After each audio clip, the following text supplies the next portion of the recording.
ഞാനിപ്പോൾ ഉള്ളത് ഞങ്ങളുടെ നാട്ടിലാട്ടാണ്. ഇതാണ് എൻ്റെ നാട്, ഓമച്ചപ്പുഴ. നല്ല മഴക്കാലം തുടങ്ങിയിട്ടുണ്ട്. അപ്പോൾ അതിൻ്റെ മഴ പെയ്തപ്പോഴുള്ള തവളകളെ സൗണ്ടാണ് കേൾക്കുന്നത് കേട്ടോ. അല്ലേ, എൻ്റെ സുന്ദരമായ നാടാണ്. ഇതൊക്കെ പാടായിരുന്നു, പക്ഷെ ഇപ്പോൾ പാടം നികത്തി വീടൊക്കെ വെച്ചു. പാടം എന്ന് പറയാൻ പേരിന് മാത്രമേ ഉള്ളൂ. ഇന്നലെ നല്ല മഴ പെയ്തിരുന്നു. മഴ പെയ്തപ്പോൾ കുറച്ച് വെള്ളമായിട്ടുണ്ട്. ഇന്നും നല്ല മഴക്കാരൊക്കെ ഉണ്ട്. മഴ എപ്പോഴും പെയ്തുകൊണ്ടിരിക്കുകയാണ്. അങ്ങനെ മഴ പെയ്തപ്പോൾ പാടത്തിങ്ങനെ ഇറങ്ങിയതാ. ആ മഴയുടെ സൗന്ദര്യം ഉണ്ടല്ലോ ആസ്വദിക്കാൻ വേണ്ടിയിട്ട്. നല്ല സുന്ദരമായ നാടാണ് ഞങ്ങളുടെ ഓമച്ചപ്പുഴ.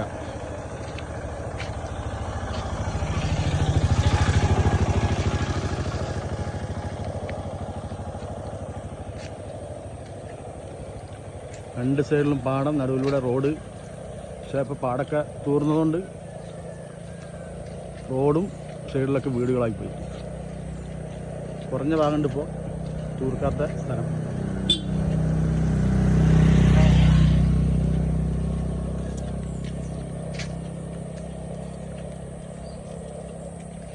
ഒരുപാട് ചരിത്രങ്ങൾ പറഞ്ഞ നാടാട്ടാ ഞങ്ങളുടെ നാട് ഓമച്ചപ്പുഴ. കണ്ടില്ല, രണ്ട് സൈഡിൽ പാടങ്ങൾ,